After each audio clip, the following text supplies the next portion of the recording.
Gracias por su presencia en esta primera mesa del encuentro internacional que hoy celebramos.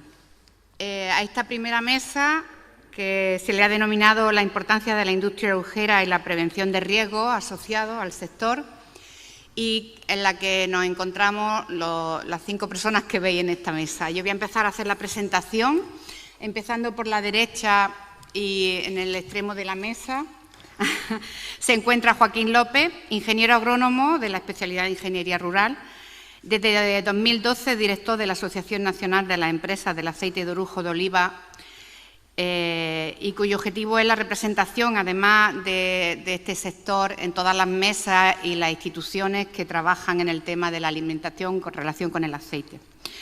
Como director, además, es conocedor en materia de energía renovable y biocombustible y experto en gestión de sus productos del olivar e industrias afines. Bienvenido. Gracias. A mi lado se encuentra Michele Martucci, licenciado en Economía de la empresa, especialidad en Finanzas Corporativas, presidente del SAIO SPA, orujería especializada en la extracción del aceite de orujo de oliva y la biomasa, presidente también de Asistol, grupo del aceite de orujo de oliva y de la biomasa del olivo, y presidente de Euroliv Pomaz. Bienvenido. Gracias. A mi izquierda se encuentra Ana María Cárdenas de la Torre. Ella es ingeniera de organización industrial, arquitecta técnica, máster en prevención de riesgos laborales, miembro del equipo técnico de investigación de accidentes de la Consejería de Empleo y Formación en colaboración con el Instituto Nacional de Seguridad y Salud, y profesora invitada de la Universidad La UJA de Jaén. Bienvenida.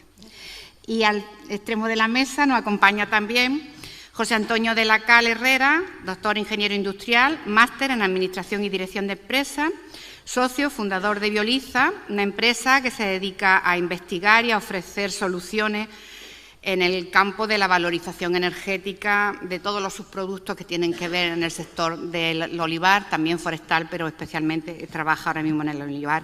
Y es profesor asociado de la Universidad de Jaén y profesor de másteres que se imparten en la Universidad de Córdoba, Granada y Castilla-La Mancha. Yo creo que con los ponentes, bueno, no me he presentado, yo soy Carmen Cano. Trabajo en el ámbito del medio ambiente, en la Consejería de Agricultura, Ganadería, Pesca y Desarrollo Sostenible, y llevo trabajando en los temas de prevención ambiental aproximadamente desde el año 2000. Todos los que trabajan en el sector del orujo directamente en las plantas, pues creo que nos conocemos. Y por eso mi presencia aquí. Esta jornada está muy dedicada al tema de la seguridad, lo hemos visto, se ha estado trabajando en los riesgos y seguridad laboral, y me toca a mí una parte de introducir también los temas de seguridad y de riesgos en la parte medioambiental, ¿vale? A ello también las soluciones nos las va a aportar a esos problemas, nos las aportará al final José Antonio. Sin más, le doy la palabra a Joaquín y él iniciará su exposición. Muchas gracias. Muchas gracias, Carmen. Muchas gracias a los organizadores, a Manuel, por contar con nosotros en esta jornada. Yo quiero hacer una exposición de cómo afecta el sector orujero al desarrollo del sector oleícola. Voy a hacer una muy rápida. Estos van a ser los temas que vamos a tratar, ¿vale? Y bueno, vamos a ponernos ya una cosa importante, lo que es la norma de subproductos, ¿vale? Se está aprobando últimamente lo que es la modificación de la Ley 22, la Ley 7/2022, que modifica la Ley 22/2011, en el cual se define con residuo lo que es un subproducto, que es bastante importante para el sector como el nuestro. ¿Qué se considera como subproducto? Pues todo aquello que es material que se va a utilizar ulteriormente, que no tiene una modificación, que se procesa, se sabe que se va a utilizar y que no afecta ni a las personas ni al medio ambiente. Dentro de esta normativa hay 3 resoluciones que ya han salido para la alimentación animal, para el orujo graso húmedo como subproducto, el que se genera en la almazara y se dedica y se lleva a la orujera, es considerado como subproducto desde febrero de este año, del año 2022. El hueso de aceituna, que se ha considerado dentro de la norma como subproducto, considerándolo dentro de la excepción de norma, y el orujillo, que ya se ha presentado su solicitud de declaración como subproducto, que aquí en Andalucía, pues, dada la importancia que tiene, así se considera. Esta es una gráfica en la que vemos la evolución de la superficie de olivar dedicada al cultivo del aceite de oliva. Como podéis ver, en la parte de arriba, a ver cómo lo hago para poder marcar aquí, el puntero, aquí. Se puede ver cómo ha habido una evolución bastante importante. Esto es Jaén, aquí. Ha habido una evolución del sector oleícola en superficie en los últimos 17 años, de un aumento de unas 300.000 hectáreas, siendo importante, muy importante, la dedicada a la aceituna para aceite, con lo cual vemos que es una evolución bastante importante, con lo cual está llevando a cada vez mayores producciones de aceite de oliva. Si nos fijamos aquí en Jaén, que es donde nos encontramos en este momento, vemos que esos picos no son tan grandes, o sea que la superficie ha crecido, pero casi se ha mantenido, estamos hablando de solo 30.000 hectáreas, pero es importante el detalle que la superficie de secano ha bajado, mientras que la superficie de regadío está subiendo. ¿Qué significa eso? Pues que se está convirtiendo en un olivar más productivo. De ahí la importancia que tiene esta gráfica. Vemos que existen picos de sierra, que es típico, pero cuanto más superficie de olivar en regadío haya, esos picos de sierra irán disminuyendo. Aquí hay una distribución del sector oleícola. Ahí en torno a España, 1.800 almazaras, 325 hay en Andalucía, aquí en Jaén, 65 extractoras, de las cuales 15, quizá las más grandes, aquí en la provincia de Jaén. Y hablando así en aceite, este año estamos ya en torno a 1.480.000 toneladas producidas en España, casi 500.000 en Jaén.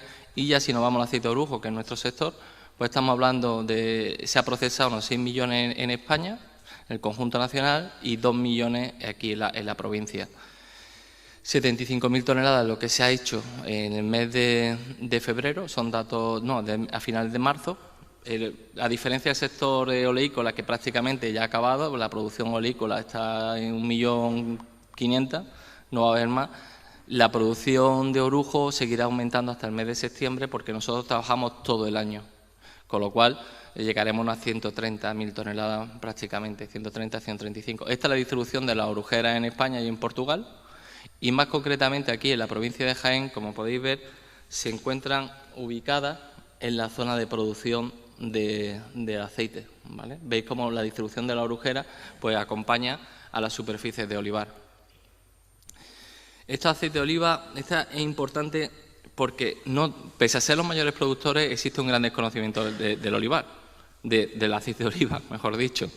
En el olivar cogemos la aceituna, esto es la descripción de lo que tiene una aceituna, pero ¿qué es lo que realmente sale? Bueno, el aceite de oliva virgen extra, que todos los conocemos, y el aceite de oliva virgen. ¿Cuál es la diferencia? Pues que el oliva virgen tiene pequeños matices, pequeños fallos, tanto organoeléctricos como organoeléctricos o analíticos, tiene pequeños fallos. Luego tenemos el aceite de oliva lampante, que no se puede consumir, que se tiene que llevar a una refinería, o tenemos el aceite de oliva, que puede venderse como suave, como intenso.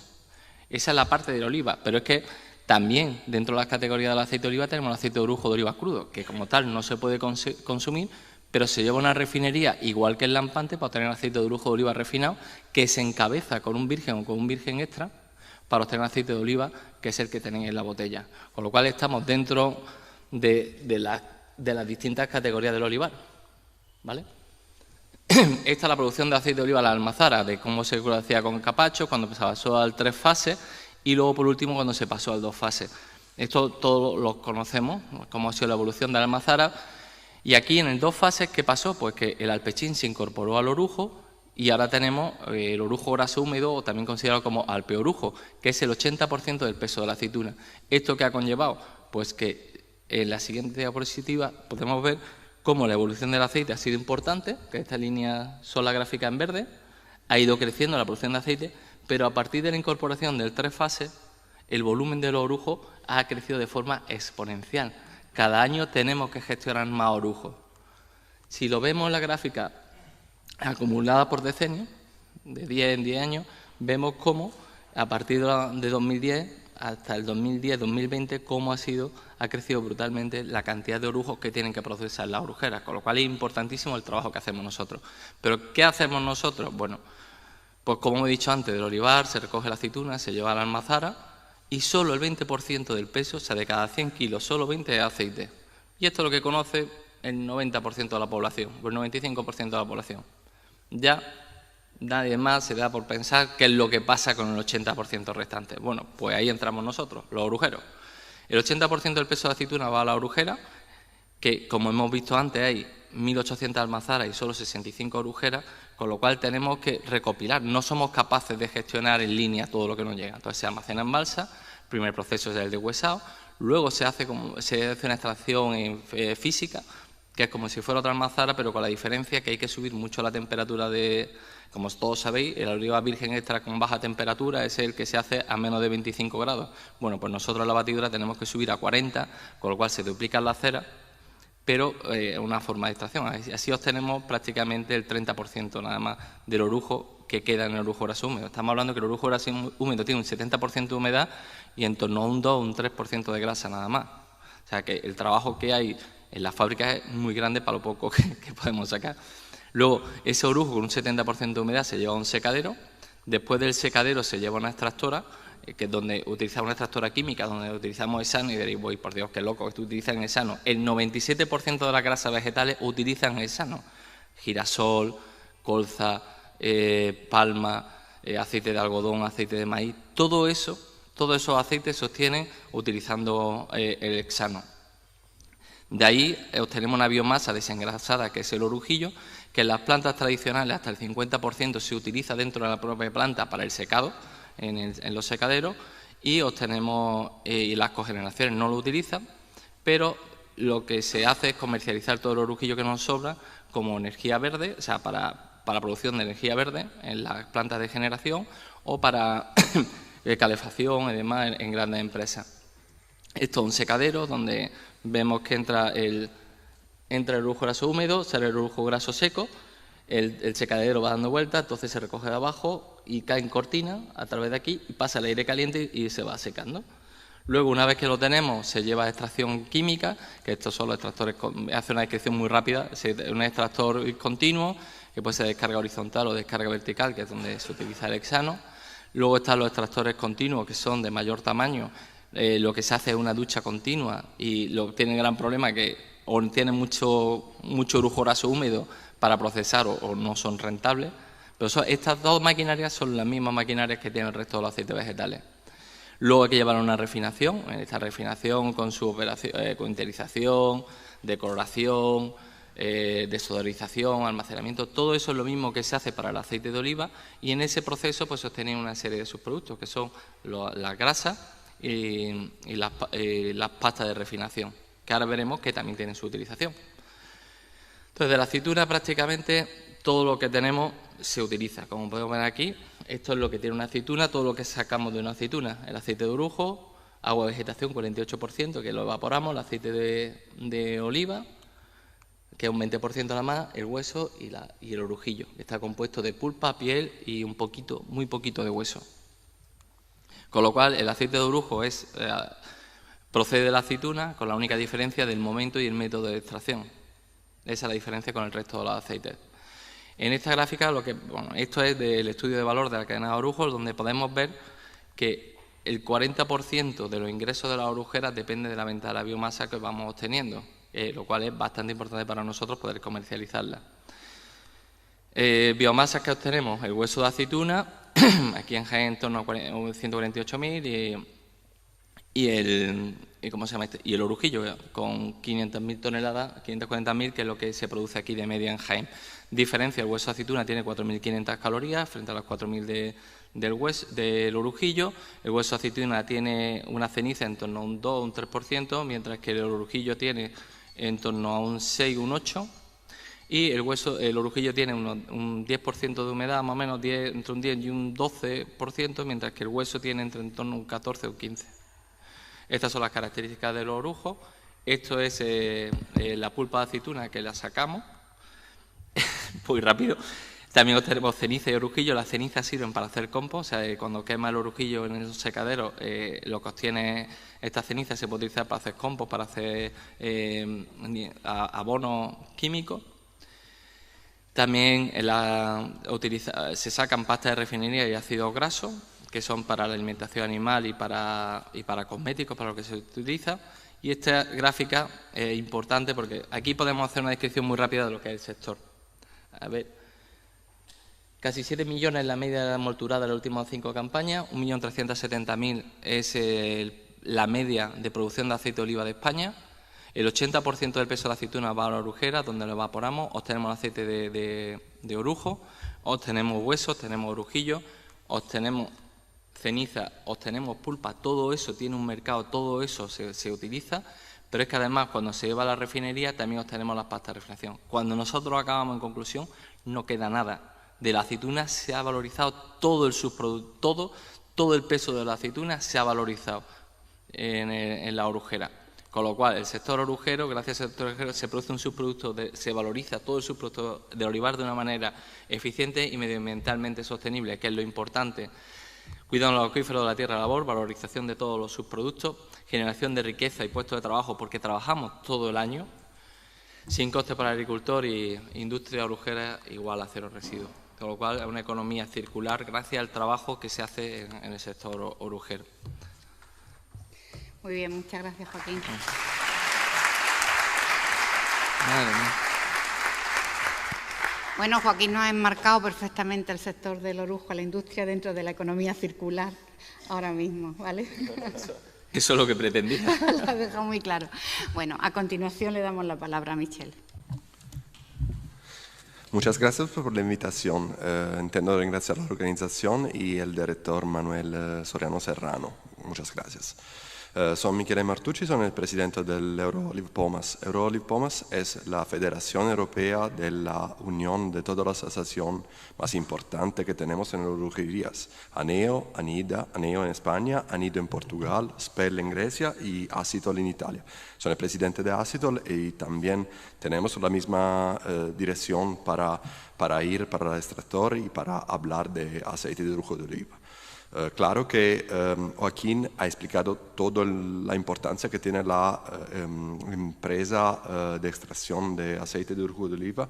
Representa una importante manera de la cadena del valor de la olivar.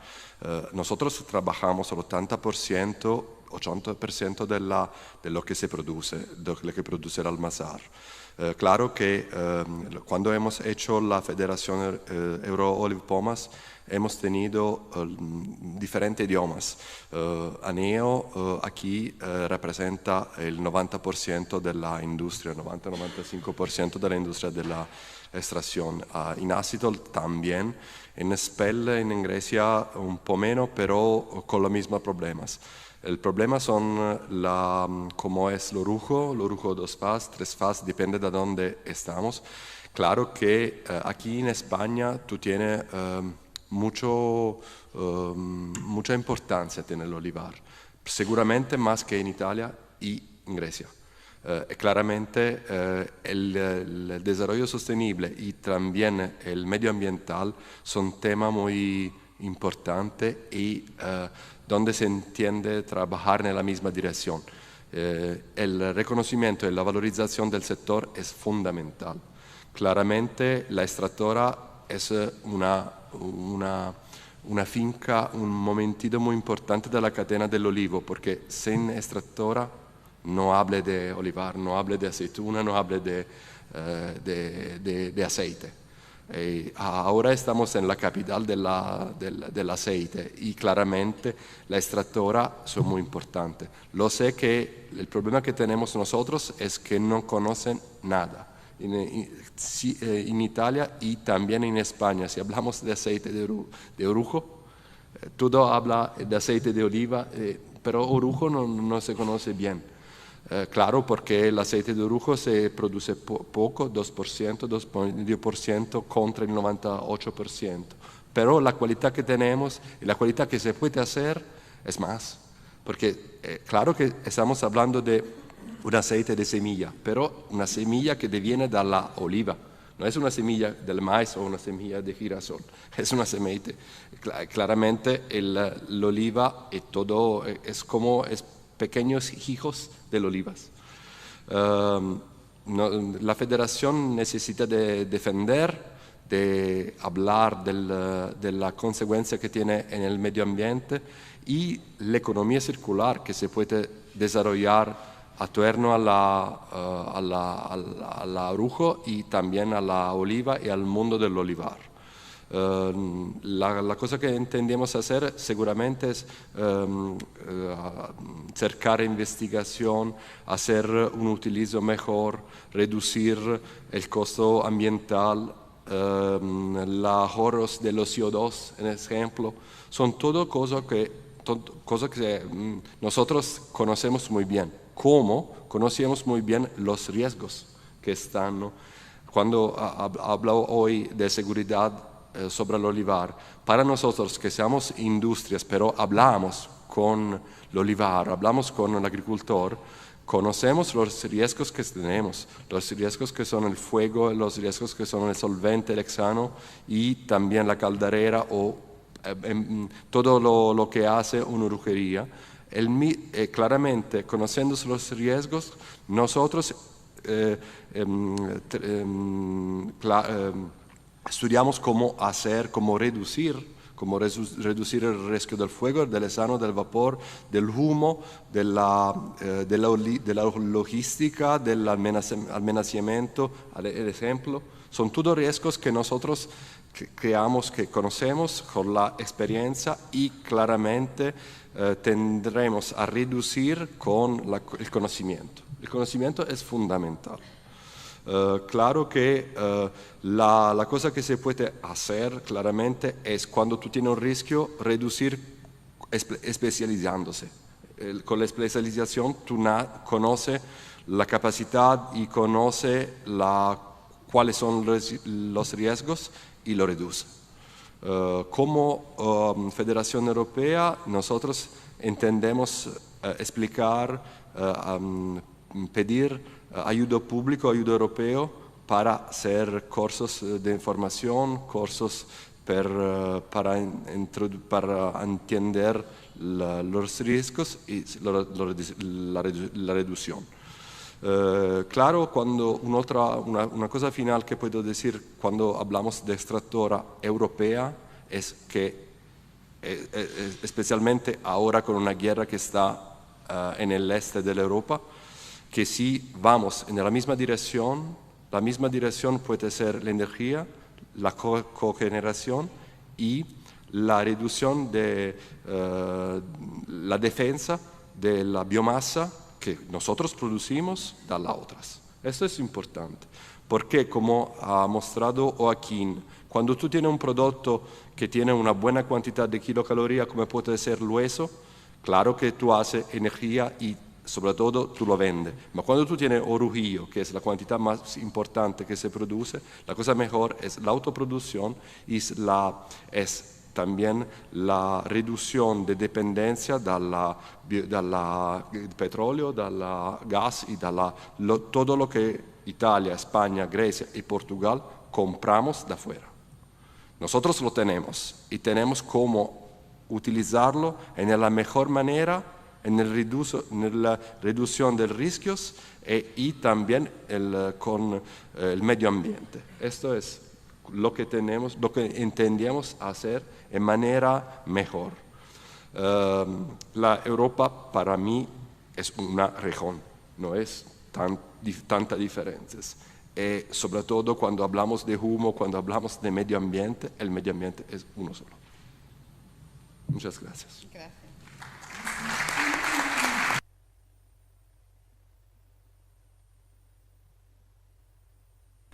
Bueno, ya se ha puesto también de manifiesto con las dos ponencias la importancia del sector y de la industria del orujo, que ya no es solamente agroalimentaria, sino que todos somos conscientes de que aporta una parte importante en energética. Está entrando como un sector dentro de la energía, ¿no? Con la biomasa. Bueno, pues a continuación, una vez puesta la primera parte de la mesa, que hemos puesto la importancia del sector, ahora va a intervenir Ana María y nos va a hablar sobre los riesgos. Gracias.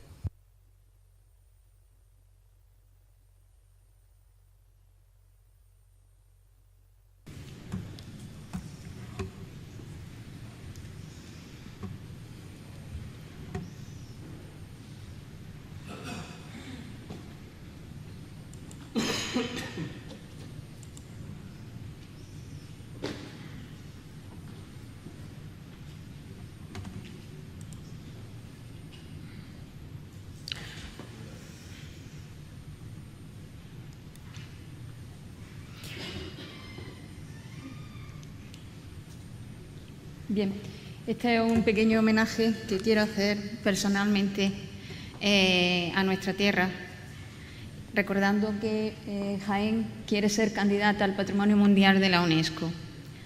Todo ello unido porque este mar de olivos es la esencia de Jaén. La esencia de Jaén vinculada históricamente a la industria oleícola y, cómo no, a la actividad del sector del orujo, la cual permite el aprovechamiento, como se ha venido diciendo, de los residuos de la almazara y, por supuesto, minimizar su impacto medioambiental. Sin embargo, asociado a esta actividad hay riesgos laborales que arrastran, junto a los importantes datos de producción, otros datos importantes de siniestralidad.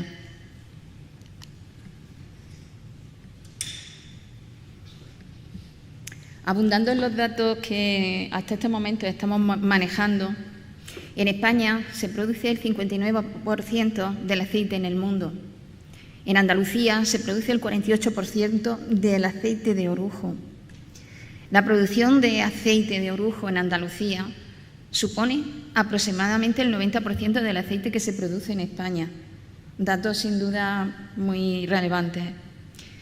Localizándose en Jaén, la tercera parte de los centros de producción de Andalucía, o lo que es lo mismo, el 20% de los centros de España. Nuestra provincia concentra masivamente centros de trabajo con una inquietante evolución de la accidentalidad laboral, una tendencia sostenida al alza. En la actualidad, el número de accidentes laborales sucedidos anualmente en la industria extractora en nuestra provincia supone ya el 4% de la media relativa de la industria en la serie de años de 2015 hasta la fecha.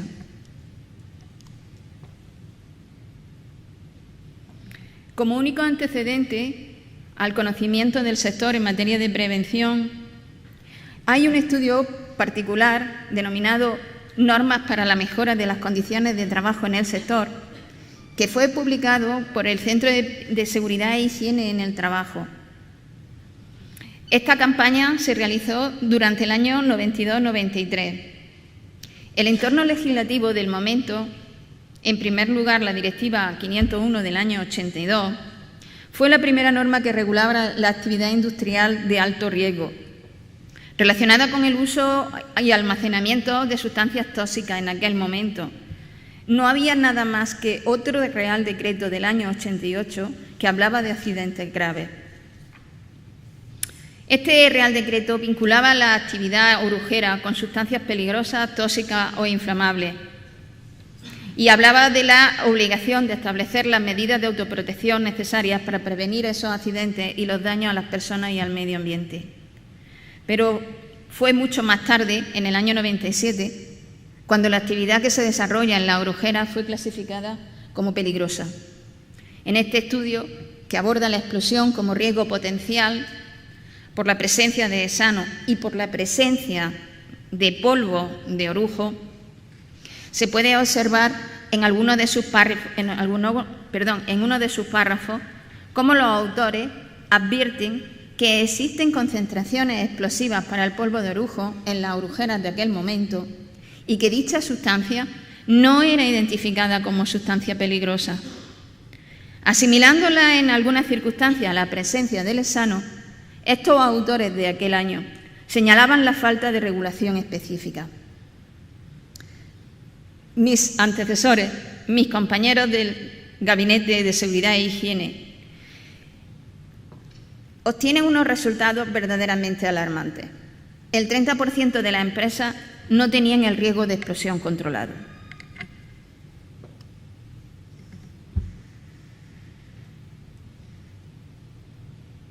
En 2015, desde el área técnica de prevención del Centro de Jaén, surge una nueva propuesta para el estudio y la promoción de la acción preventiva. De nuevo, por la importancia del sector en nuestra provincia y, cómo no, por el importante número de trabajadores que pudieran ser afectados por los riesgos relativos a las actividades peligrosas. Los participantes que me acompañaron en aquel maravilloso invento fueron los asesores técnicos del momento y una compañera, nuestra inestimable Alejandra, del Departamento de Siniestralidad y Estadística, tan importante para nosotros a la hora de conocer y valorar los resultados. La propuesta surge como una campaña a desarrollar en un año, con 2 visitas, una de diagnóstico y otra de asesoramiento. Y arrancó con un acuerdo de colaboración entre ANEO y la Delegación de Empleo. La primera visita de diagnóstico pretendía informar a las empresas sobre la adecuación de su actividad preventiva a las exigencias reglamentarias. Y el objetivo de la segunda fue, vista la situación, orientar y asesorar en la nueva etapa de mejora.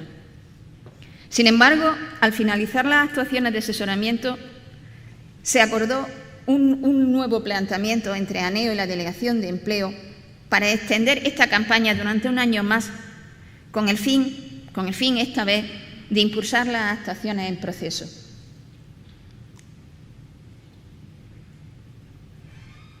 El objeto del diagnóstico era la adaptación de la acción preventiva a la exigencia reglamentaria. Para ello se redactan procedimientos para la comprobación documental in situ en relación a determinadas normas que en el momento estaban en vigor. No voy a entrar en detalle por el poquito tiempo en el que disponemos. En relación al riesgo de incendio, concretamente, nos referimos a la hora de comprobar unos mínimos de correlación al Real Decreto 2267 del año 2004, que estaba en vigor y suponía la primera regulación industrial del riesgo de incendio. Aplicamos también el Real Decreto 681 sobre la presencia de atmósferas explosivas como novedad, puesto que su aplicación real fue a partir del año 2006. Y después tuvimos presente también otro tipo de normativas de obligado cumplimiento.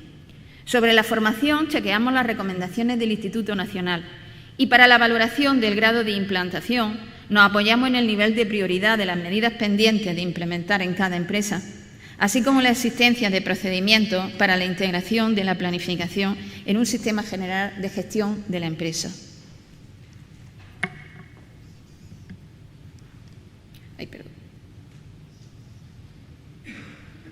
Uno de los primeros resultados del trabajo de diagnóstico fue comprobar que, tal y como se decía en el año 93, el polvo de orujo no era considerado un producto combustible o explosivo. Es decir, no había sido identificado el riesgo correspondiente añadido a esta presencia de esta sustancia en forma de polvo en el 90% de las empresas. No se contaba con ensayos de caracterización de las sustancias manejadas en cada empresa, ni de orujo, ni de orujillo, ni de aceite terminado. La variabilidad de la granulometría, el porcentaje de humedad del orujo graso seco, muy reducido con los últimos avances en los sistemas productivos de las extractoras, o los procesos de desolventizado, hacen que sea necesaria la caracterización de las sustancias en cada empresa para descartar la explosividad del orujo o del aceite terminado.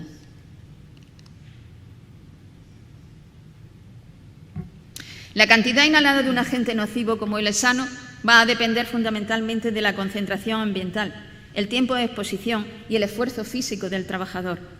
La biotransformación del hexano puede generar la formación de un metabolito neurotóxico, incluso más perjudicial que el propio hexano.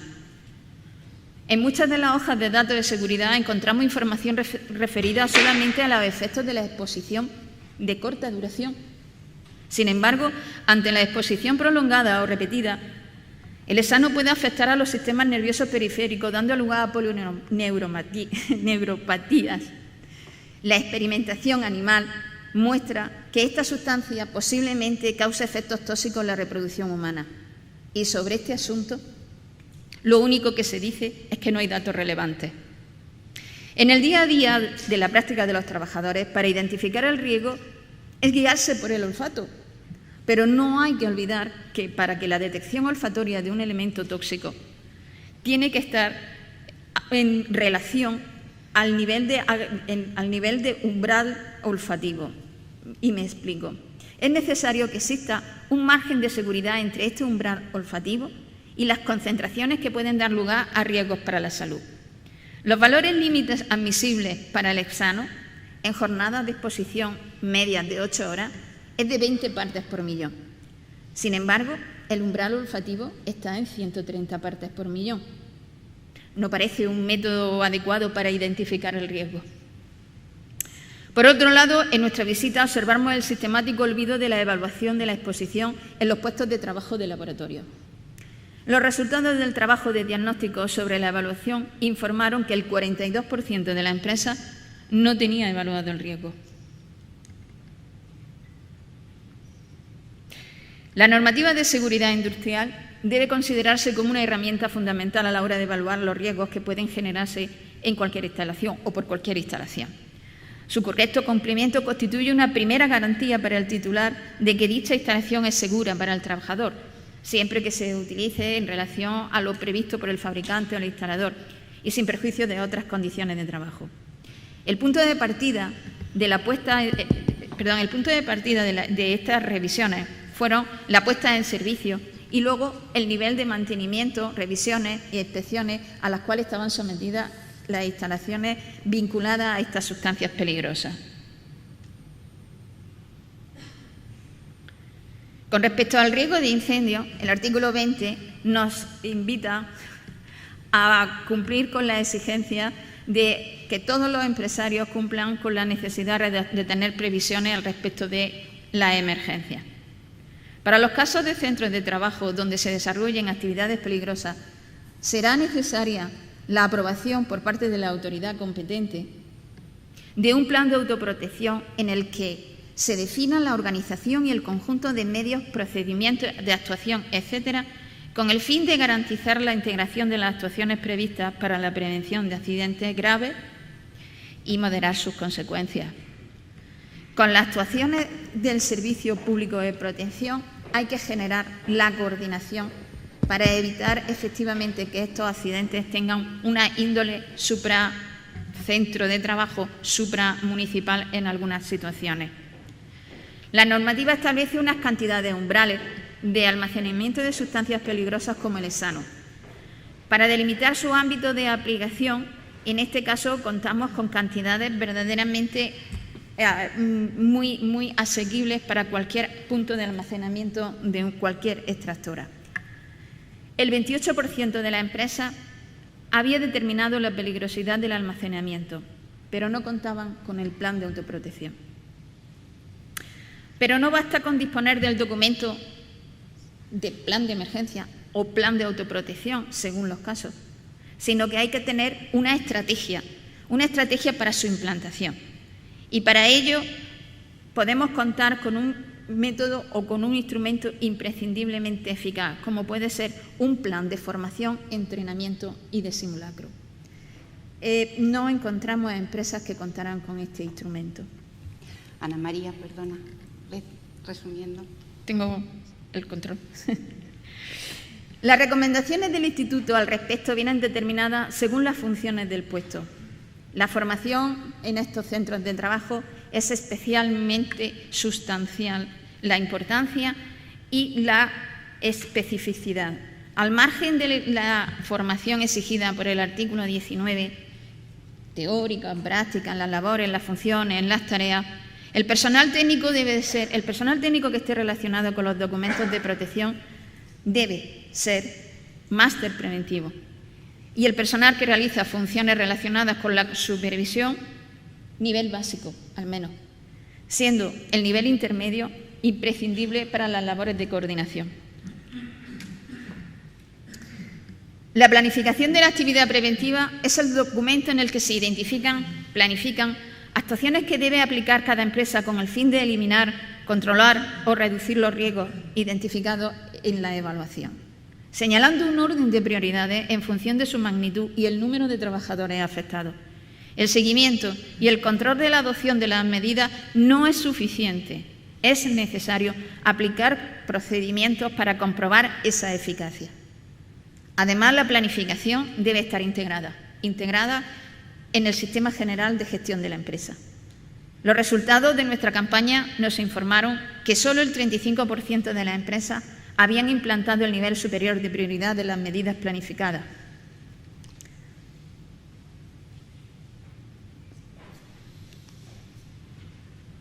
Como resumen de los datos obtenidos después del trabajo con cada empresa durante el año 16 y 17, se presenta una fotografía fija del año 2017 con valores mejorados con respecto al momento de contacto. sin duda muy sustanciales, si consideramos el intervalo entre el primer informe de diagnóstico y el informe de resultados, menos de 2 años. Y a la vez tendremos que hacer un esfuerzo para considerar la dificultad y el tiempo necesario para la elaboración de estas evaluaciones. Resultados en muchos casos condicionados por el tiempo al encontrarse en proceso muchas de las recomendaciones recogidas en este último informe. Estas son las razones por las que estos valores de incremento que podemos observar del 10 al 25 en la evaluación ATE, del 20 al 30 en la evaluación del riesgo químico, estos valores pueden valorarse como no importantes, pero sí que lo fueron, entre otras cosas porque, como digo, el trabajo ingente que suponen las evaluaciones al respecto de la atmósfera explosiva o de incendio o química en estas empresas es necesario aplicar un tiempo que con el que tuvimos entre los 2 informes fue insuficiente. Por lo tanto, la campaña 2016, desarrollada en un marco de colaboración institucional canalizada por ANEO, supuso una importante labor de promoción de la prevención en el sector. Un nuevo compromiso de colaboración impulsaría un proceso de mejora continua sin duda deseable. Por lo tanto, si me permiten, desde este foro planteo la necesidad de un nuevo compromiso de cooperación entre ANEO y los responsables de empleo, las autoridades competentes, para que este proceso iniciado con valores al alza valorables pero no significativos nos den pie a un proceso de mejora continuada. Muchas gracias.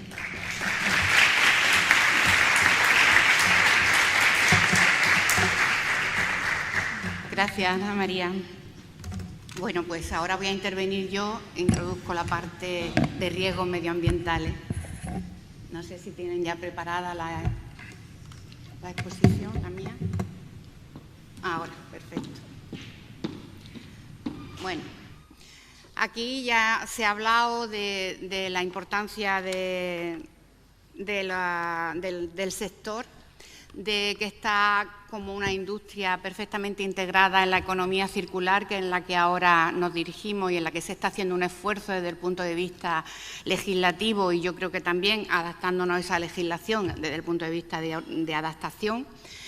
Pero todavía nos queda en el sector una brecha, un recorrido para poder mejorar desde el punto de vista ambiental. Igual que se ha expuesto en el tema de seguridad y riesgos laborales, en el ambiental también tenemos que mejorar algunas cosas.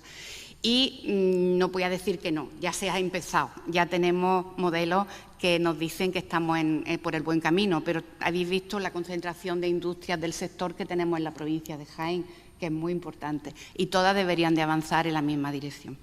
Yo voy a hacer un recorrido muy breve me voy a controlar yo también la hora, voy a hacer un recorrido rápido por la legislación y por las mejoras que se pueden introducir para terminar con una ley que ha venido a ayudar.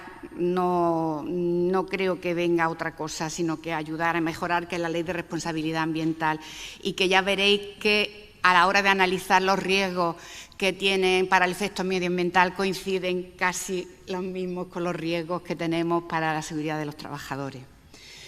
Incluye algún otro más en lo ambiental, lo veremos ahora. Para empezar, decir que la legislación sufrió una modificación, que la industria de extracción, de secado y extracción, estaban sometidas en el procedimiento preventivo a autorización ambiental unificada y eran integradas en autorización ambiental integrada con un seguimiento mucho más específico por parte de la Junta de la Unión Europea, a la que le tenemos que dar cuenta. Se encuentran aquellas que tienen una capacidad de consumo de sano de más de 200 toneladas. Y quiero incidir en en capacidad de consumo. No es que yo consuma, este año yo puedo consumir 150, pero el año que viene puedo consumir 250. Ya tengo la capacidad, lo he demostrado, con lo cual estaría integrándome y tendríamos que ser nuevos entrantes o tendrían que ser nuevos entrantes de autorizaciones ambientales integradas. Pero, por otro lado, tenemos que la Junta de Andalucía, en esa modificación de la norma, lo que antes eran todas autorizaciones, bueno, salvo las que digo tengan grandes producciones, muy grandes, o tengan más de 200 toneladas, las demás estaban incluidas como autorización ambiental. Pues se ha introducido una modificación en la que, para que sean autorización ambiental unificada, tienen que cumplir 3 requisitos. Si alguno de esos 3 requisitos no se cumplen, nos vamos a pasar a que el seguimiento y control no lo tenga la Consejería de Medio Ambiente sobre esta industria, sino que pasan a los ayuntamientos. Y esto es un cambio significativo y que me consta que todos los sectores, debido al procedimiento que llevan las autorizaciones, habían solicitado. Esos requisitos son ahí te dice, están en AU, en autorización ambiental unificada, todas aquellas que estén a menos de 500 metros, que estén en suelo rústico y que tengan más de 1 hectárea. Con que no se cumpla una de esas condiciones, el control y el seguimiento corresponderá a los ayuntamientos. Y yo insto desde aquí, porque ya lo he hecho, a que aquellas que estén en esta situación vayan ya trasladando. Tienen que solicitarlo a la Consejería de Medio Ambiente y trasladarse a que su gestión la lleven los ayuntamientos. Aunque Medio Ambiente, en función de los focos que tenga y de la potencia de sus focos, siga llevando el control de las emisiones a la atmósfera. En relación con las principales afecciones, pues tenemos la calidad del aire. Veremos que luego no es un riesgo ambiental, no se considera la atmósfera como un lugar de vertido, no es como el agua, no es como los hábitats, no es como el suelo. Sin embargo, esa es la principal afección, no hablo de riesgo, pero sí de afección que tiene el sector sobre el medio ambiente. Y aquí hemos visto que lo que os decía al principio, cómo se han introducido mejoras. Hemos hecho durante muchos años, yo he comentado que he estado aquí desde el año 2000, hemos hecho pruebas para intentar mejorar, sobre todo en el apartado de los secaderos, cómo mejorar las condiciones para reducir. Se han probado diferentes filtros, diferentes mangas, no era posible. Sin embargo, ahora mismo está en el mercado filtros, electrofiltros, que ya se están instalando en algunas, y se nos van a explicar otras nuevas técnicas que se pueden aplicar, porque debido al caudal que tiene esta industria, es la principal afección que tiene. Luego, la legislación ha ido evolucionando, tenemos un Real Decreto de mediana potencia, de instalaciones de combustión de mediana potencia, que ya no afecta a los secaderos, pero sí al resto de las instalaciones de combustión que tienen la orujeras, y que les va a obligar a 2 cosas, o a renovarse mucho y a poner un sistema, porque los valores límites bajan de 400, que estamos ahora, miligramos normalmente cúbicos, van a bajar a 20, 30 o 50 en función de la potencia. Y llegar a esos niveles va a suponer unos filtros de manga, efectivamente. Para las existentes tenemos todavía un tiempo de 8 años, pero eso pasan volando. Os lo digo por la experiencia, porque cuando se empieza a pensar en cambiar, hasta que se cambian los equipos o hasta que se establecen, se nos va un tiempo que tenemos que hacer. Y luego, igual que otro de los factores importantes que tenemos en emisiones, están las emisiones difusas. Hay que mejorar, hay que actualizar, hay que modernizar la industria en los procesos de carga, descarga y de transporte del material, fundamentalmente ya el orujillo seco, que genera muchas emisiones difusas al exterior y con molestias que están siendo denunciadas. En relación con los residuos, ya lo ha manifestado y lo han expuesto aquí Joaquín, se ha conseguido por una orden ministerial que el alperujo se considere un subproducto y no un residuo, pero la nueva ley, una ley que salió de residuos en la ley 722, salió en abril de este año, en el artículo 4 nos ha vuelto a poner ahí un ojo, y ha ido una nota aclarativa del Ministerio que dice que ojo con el orujillo, que al haber estado en contacto con el hexano es difícil que se pueda considerar subproducto. Estamos en un impasse, se está analizando. Sé que ellos están trabajando, pero salvo que tenga una noticia mucho más reciente que la mía, se está en ese impasse todavía, no se ha declarado. Que se decida si va a considerarse residuo o subproducto va a tener una fuerte importancia y una repercusión importante, no solamente en el sector, sino en aquellas otras industrias que lo consuman como combustible, ¿vale? No es lo mismo usar un combustible que utilizar un residuo que tiene una normativa mucho más complicada a la hora de quemarlo. El otro problema ambiental fundamentalmente son las instalaciones de las balsas, la manera de gestionar los efluentes, tanto en la Perujo, en la zona de entrada, como después en los efluentes de los procesos.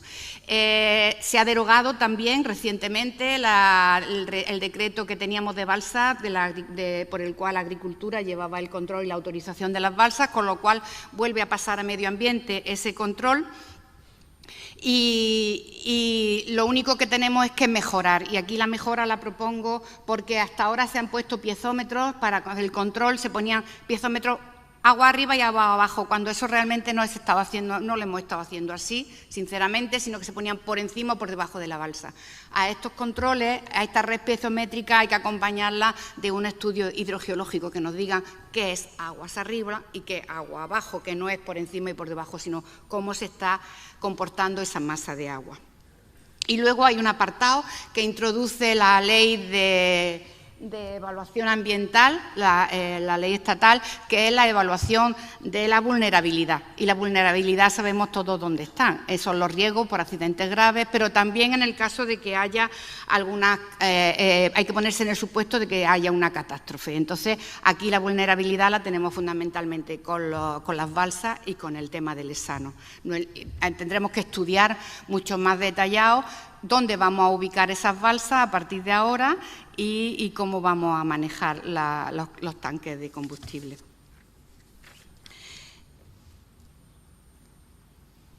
Y paso ya a la ley. Hay un error, ahí lo veréis, que en vez de ser la ley 16-2007, es la 26, se me ha ido el 2 con el 1, la 26-2007, que es la ley de responsabilidad ambiental, y lo que viene es regula la responsabilidad de las industrias para prevenir, evitar y para reponer en el caso de que haya un accidente. Y dentro de este ámbito hay que declarar, lo que os decía, aquí los riesgos están en las especies, en los riesgos no, perdón, las afecciones. Esta ley no entiende la atmósfera como un lugar de vertido, luego no valora el riesgo sobre la atmósfera, pero sí sobre las especies, sobre los hábitats, sobre el agua y sobre el suelo.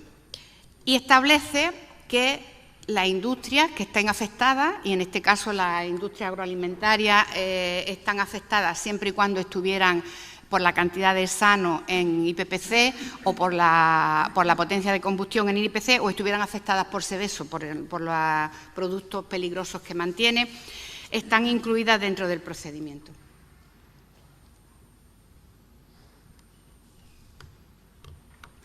Tienen que establecer, como os decía, esta industria una garantía financiera. Todas, pero luego, posteriormente, ha salido una exención. Esa garantía financiera no se tendrá que establecer si, haciendo un análisis de riesgo, sale que el valor del riesgo es menor a 300.000 euros o bien menor de 2 millones si la industria tiene establecido un sistema de gestión de calidad medioambiental, que puede ser el EMAS o la ISO 14000, para toda la actividad y permanentemente, no temporalmente.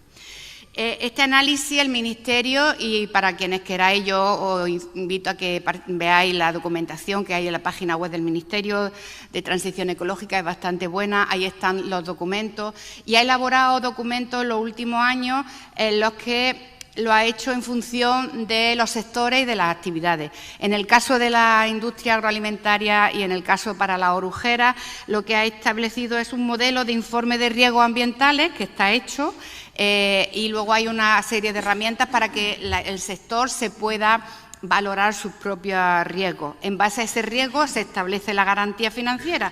Eso no implica que si hubiese un accidente y el daño fuera mayor no tenga que costearlo, sino que no estaría avalado, la parte no estaría avalado por esa garantía financiera, pero sí tendría que asumirlo la entidad. Pero hay otros modelos para cada uno de los procesos.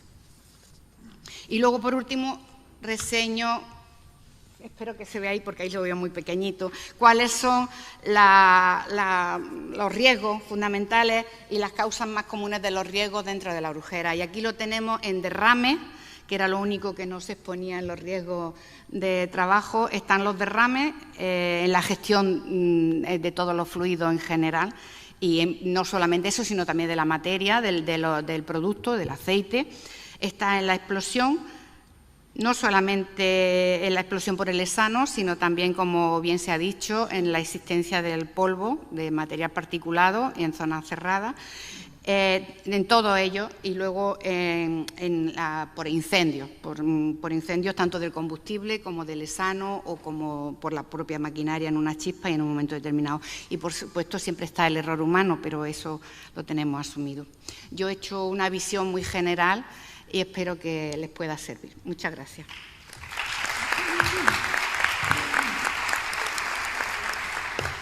Bueno, y ya por fin, para terminar con la exposición, le doy la palabra a José Antonio. Muy bien, muchas gracias. Esto de ser el último tiene sus ventajas y sus inconvenientes, ¿no? La inconveniente que casi todo, bueno, lo habéis comentado ya, pero bueno, así voy a ir más rápido y quizá más a lo concreto, ¿no? Bueno, en primer lugar, gracias a la organización por invitarme a dar mi punto de vista desde muy fuera del sector, de cómo se ve todo lo que tiene que ver con la importancia de gestionar el orujo, que coincido con lo que ha dicho Joaquín, y con una frase que a veces utiliza, ¿no? La orujera, si no existieran, habría que inventarla. Realmente sí, porque se trata de industrias que complementan todo lo que es la cadena de valor del aceite de oliva y se ocupan del 80%, que en la mayoría de los casos no se le presta mucha atención, o la que debieran, ¿no? Y, sin embargo, el 80% del peso de la aceituna es mucho para que se les debiera prestar la atención correspondiente desde el punto de vista de eficiencia, de coste, de riesgo, de muchas cuestiones, ¿no? Entonces yo le voy a dar mi punto de vista muy resumido, a ver si la mayoría de aspectos han sido citados ya, pero bueno, en algunos voy a, como decía Carmen, voy a incidir, sobre todo en el tema de secar con gas obtenido a partir de gasificación de orujillo, que nos puede permitir llegar a niveles de emisión de partículas por debajo de 50, en concreto 20, con los ensayos que ya estamos haciendo, ¿no? Bueno, ya me han presentado, no me presento yo. Eso, un segundillo, a ver si pasa la... Bien. Bueno, sí quería presentar lo que es Bioliza. Bioliza es una spin-off de la Universidad de Jaén. Sí coincido con el ponente italiano.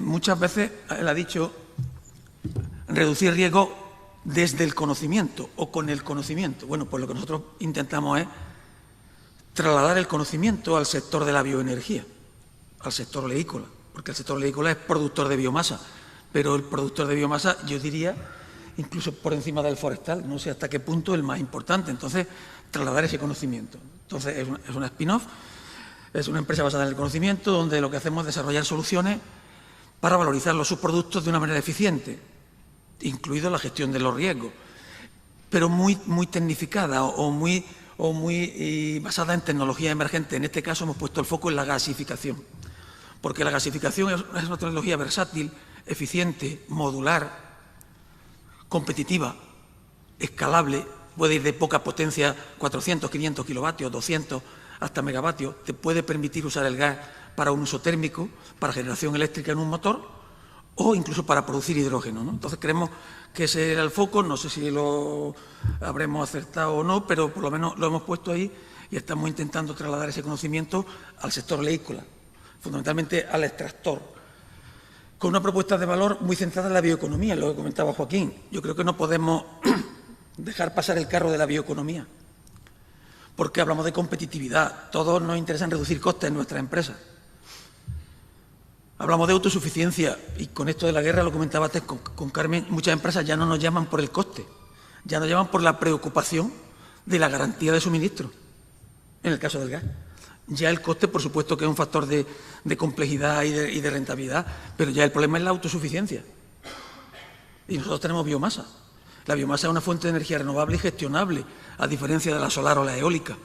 Una planta de biomasa funciona a 7.800 horas u 8.000. Un parque eólico no pasa de 4.000 y una fotovoltaica de 2.000. Luego tenemos que ser mucho más conscientes de que es una fuente de energía muy importante, a la que no se le presta apenas atención. Yo siempre que escucho los medios, siempre veo la plaquita solar puesta y el aerogenerador. Nunca hablé de una central de biomasa. Y aquí en España hay 700 megavatios y en Jaén tenemos 3. Creo que también deberían de... Entonces, desde el punto de vista estratégico también es muy importante. Pero desde el punto de vista de la innovación, son sectores que tienen que transformarse, como todo. Yo no me imagino el sector de los vehículos O decir, de un coche con el mismo sistema de hace 20 años. Bueno, pues la industria oleícola y la industria de extractora igual, y se vienen adaptando a todos los cambios que ha habido, sobre todo de las 2 fases a las 3 fases, o de las 3 fases a las 2 fases, secaderos, balsas, etcétera. Y por último, el tema de sostenibilidad, que no por ser el último es el menos importante, ¿no? Entonces, ¿qué pasa con el orujo en la almazara? Porque el origen viene de la almazara. Perdón, pero esto le doy y va o muy lento o como un tiro.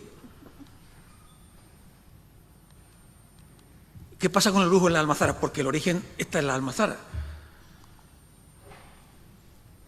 A ver si le doy más despacio y no pasa. Si le doy más rápido, ahora. Primero es transportado, bueno, todos conocen el sector, voy a ir muy rápido, pero no sabía hasta qué punto puede haber gente que desconozca. En muchas ocasiones me he encontrado con gente, como bien decía también el compañero italiano, que no tiene ni idea de cómo funciona el sector extractor, en ámbitos de política, de técnica, de directivos, de empresas. Entonces, el orujo suele ser trasegado hasta la orujera, en algunos casos a distancias muy importantes, no se almacena en origen. Es curioso, a mí como ingeniero desde fuera me parece una cosa rara cuando empecé a adentrarme en el sector, hace ya muchos años, que no hubiera una posibilidad de almacenar en origen. Presenta una humedad muy elevada, sobre todo a raíz del cambio de las 3 fases a las 2 fases, hablamos de porcentajes superiores al 70%, eso complica enormemente la logística, los riesgos también y los costes. Se le extrae el hueso de almazara y en orujera y se repasa en almazara y en orujera. En orujera normalmente en 3 fases, que eso tiene sus ventajas y sus inconvenientes. Tiene una ventaja, es que el producto luego se manipula mucho mejor de cara al secado, pero genera una fracción líquida que hay que gestionar. Luego en la orujera, ¿qué procesos nos encontramos en los que hay que ponerle foco para controlar también los riesgos? Nos encontramos con la descarga de un producto muy fluido en grandes balsas, de un deshuesado, bueno, son equipos relativamente pequeños, que lo que hacen es volver a traer parte del hueso que ya se le había quitado parte en el almazara, pero aún así se le quita un hueso un poquito más fino, después se vuelve a repasar, se le vuelve a sacar otro aceite por medios mecánicos antes de llegar a la extracción química, y luego viene el secado, que es el proceso más intensivo en consumo de energía, posiblemente el más costoso, y la extracción química. ¿Qué alternativas se nos presentan para optimizar todos esos procesos desde el punto de vista de costes y de riesgos también, ¿no? Y ahí tenía una foto magnífica de nuestro orujillo peletizado, que yo la llevo a todas partes del mundo, la gente me pregunta qué es, y le digo que caviar, de gloria bendita, es una biomasa extraordinaria para un uso industrial, bien para autoconsumo, para la propia industria, o bien para generación de energía térmica, eléctrica, o de la que sea. Desde mi punto de vista, deberíamos poner el foco en optimizar o reducir esos trasiegos, balsas, bombeos, vehículos, desde el punto de vista de riesgo, insisto, porque para lo que estamos aquí hoy, ¿no? Yo soy más de la parte un poco ambiental, pero desde el punto de vista de riesgo, ¿cómo mejorar esos trasiegos, esos largos trayectos, esas humedades tan altas, en fin, esas balsas tan importantes que son necesarias, pero todo eso tenemos que optimizarlo, los vehículos.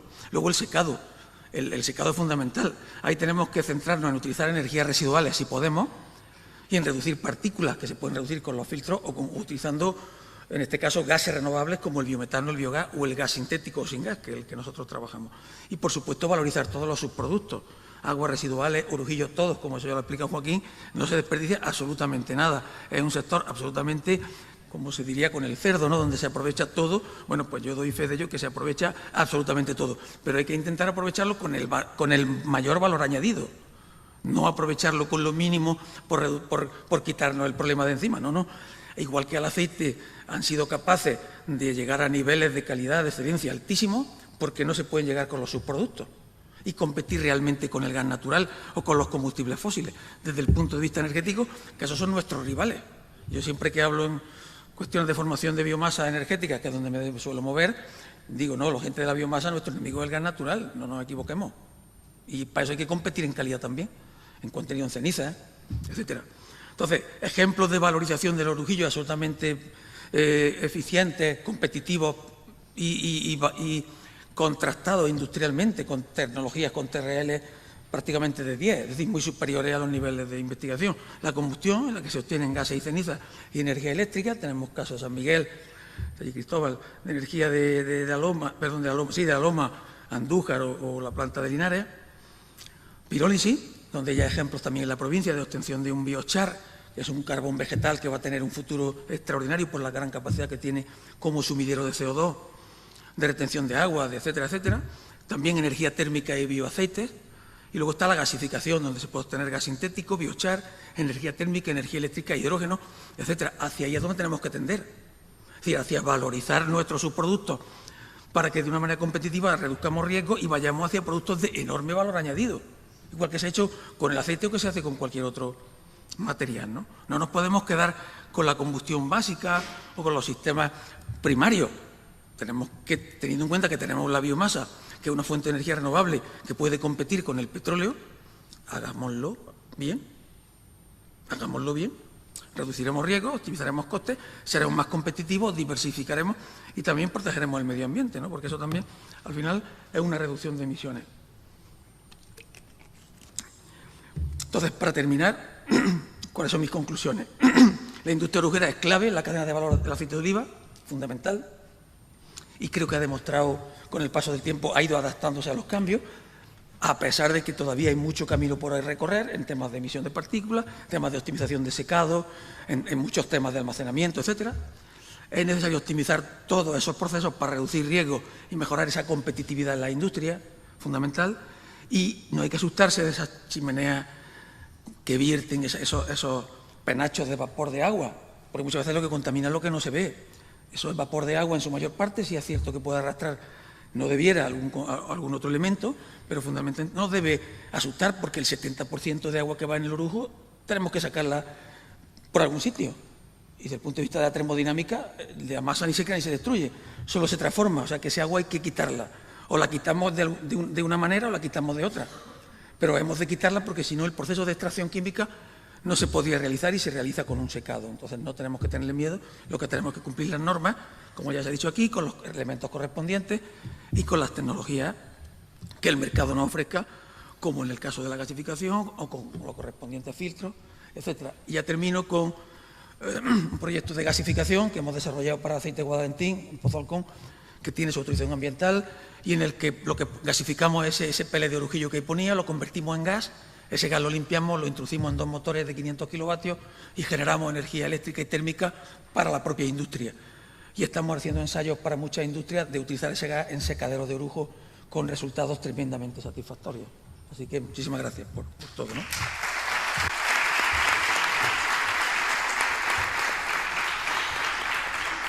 Muchas gracias, Antonio.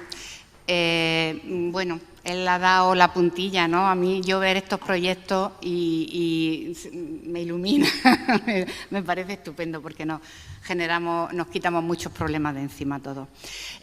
Bueno, pues hasta aquí ha sido esta mesa.